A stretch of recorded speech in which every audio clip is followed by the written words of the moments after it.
Yes, so I think Vinyl Plus has, of course, over now 2 decades been an industry initiative to collect and recycle material. So I think in that sense we're in a very, very good place. The key now is to protect that, and it has shown steady growth over that period.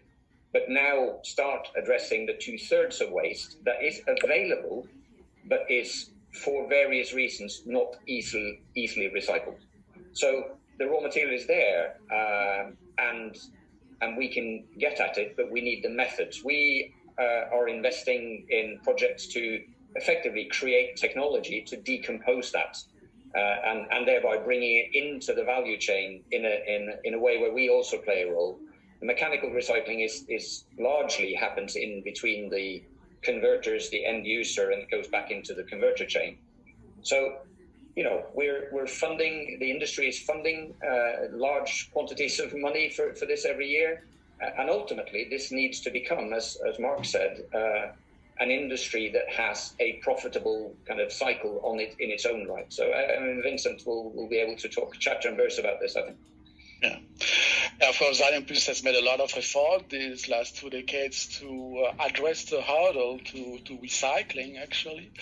And we will continue to do that because, of course, we have also more and more stringent regulations around the cleanliness of the recyclates. And so we are actually supporting many projects aiming at also increasing the mechanical recycling. Even there are more products that are more difficult to recycle. There are products that contains legacy additives into high concentration. So there are still challenges to address, even for mechanical recycling, and Alianplus is supporting, of course, this, and because we have highly ambitious goals for recycling of PVC in the next 10 years. So we would like to go to 1 million tons per year being recycled in 2030.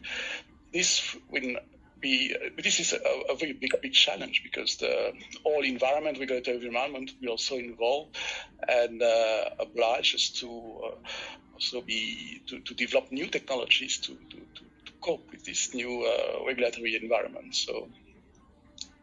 Obviously, chemical recycling, the word of the day, and that's where things are going. I do have a question here from the audience, so I'm just going to put that back to you, Geir. Is it possible to have biodegradable PVC from the point of view of your product, BioVin? What can you say there? BioVin today is not predominantly a biodegradable product. It's a PVC like any other PVC, but it's made with a bio feedstock. So those are 2 different kind of things, at least today. Whether we could get to that, to be quite honest, don't know today. I think that's one of the evolutions. Is that the best way of dealing with it, or would I prefer to get it back as a raw material? Because if it degrades, it kind of, as Mark was suggesting, it's a composting process where, can you get it back into the chain? Absolutely, as biomass. But it may be that we want to capture it before it goes all the way back. That will become a cost issue and a technology issue, I think. And that is a question of mixed recycling and obviously of chemical recycling.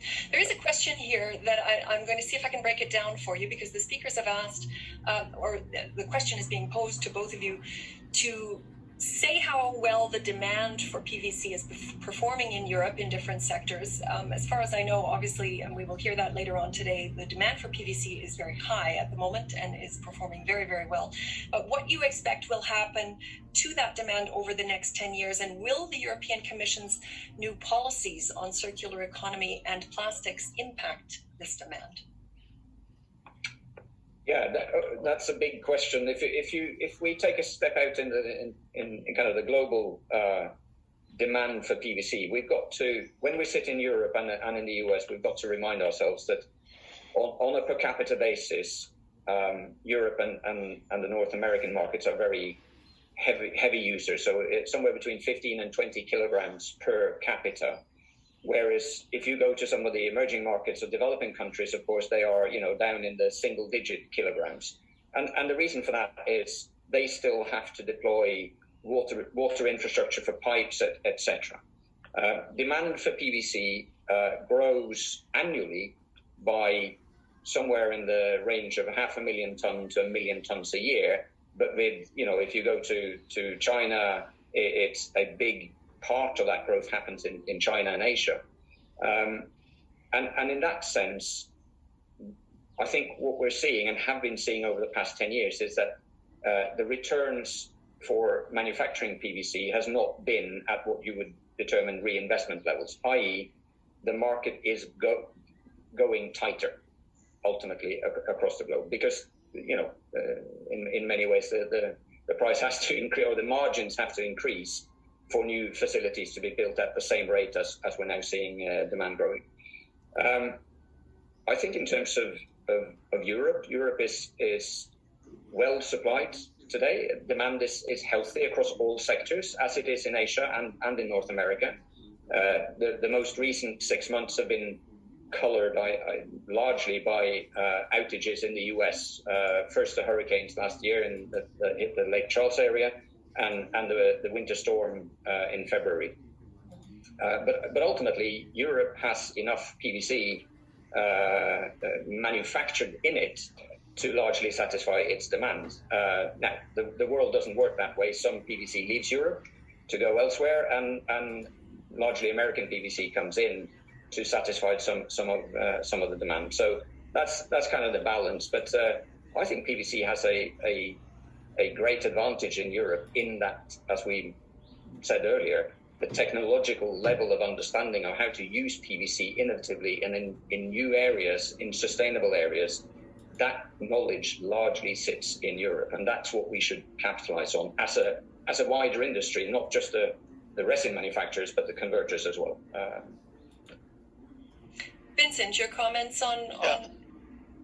Yeah, maybe on the European Commission's policies on circular economy, I would say that PVC has a big advantage because we are busy with that for 2 decades now. We have not waited till these policies emerged, and so we could really develop the systems and technologies to address many of the expectations of the commissions. Now, of course, there are still things to be developed, but we have readied ourselves to